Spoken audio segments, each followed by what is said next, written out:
आज हम एक ऐसी कहानी पर बात करने वाले हैं जो बड़ी परीक्षाओं के भारी दबाव से निपटने की हिम्मत देती है।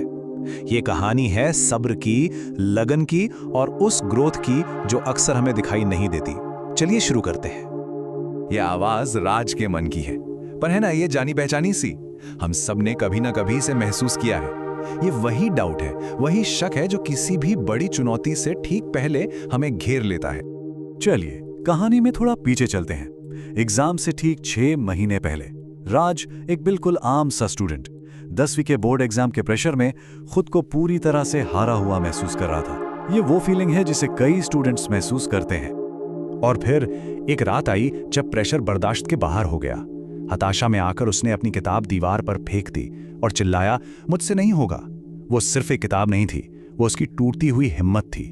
वो पल था जब उसे लगा कि बस अब और नहीं। लेकिन कहते ना, सबसे घनी रात के बाद ही सुबह होती है। राज के लिए ये उम्मीद की किरण लेकर आए उसके पिता एक कहानी के साथ।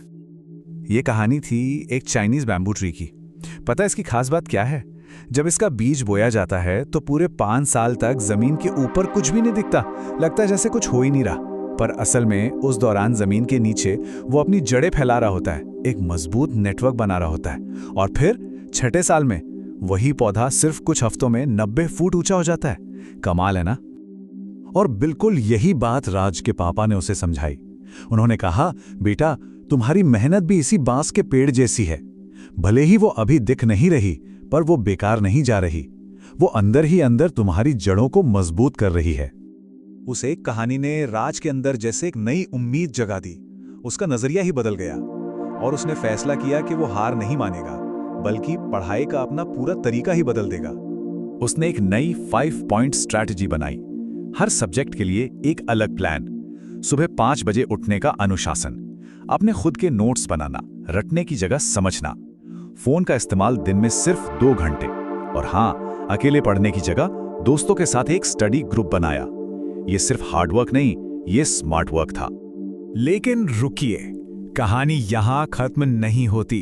एक बात तो साफ है, सफलता का रास्ता कभी भी सीधा नहीं होता। राज की मुश्किलें अभी बाकी थीं, और शायद यही इस कहानी का सबसे जरूरी सबक है। देखिए, अक्सर लगता है कि मेहनत करते ही बस जादू हो जाएगा। राज को भी ऐसा ही लगा। उसे उम्मीद थी कि उसके नंबर तुरंत सुधर जाएंगे, लेकिन हकीकत कुछ और थी। पहले यूनिट टेस्ट में उसके नंबर फिर से कम आए। पर इस बार कुछ अलग था। निराश होने की जगह राज ने एक नया मंत्र बना लिया। उसने खुद को याद दिलाया, हार गिरने में नहीं है, हार तो तब है जब कोई गिरकर दोबारा उठे ही नहीं। यह सोच का एक बहुत बड़ा बदलाव था। और फिर शुरू हुई असली वापसी। पहले महीने कम नंबर आए, पर इरादा मजबूत था। तीसरे महीने तक मॉक टेस्ट में स्कोर धीरे धीरे बढ़ने लगा। 5वें महीने तक टीचर्स भी उसके सुधार को नोटिस करने लगे थे। अब डर की जगह फोकस ने ले ली थी। और जब आखिरकार परीक्षा का दिन आया, तो राज के चेहरे पर डर नहीं, बल्कि एक आत्मविश्वास भरी मुस्कान थी। और महीनों की इस मेहनत के बाद आखिरकार वो दिन आ ही गया, रिजल्ट का दिन। वो दिन जब सब कुछ दांव पर लगा था। और नतीजा 85.6%।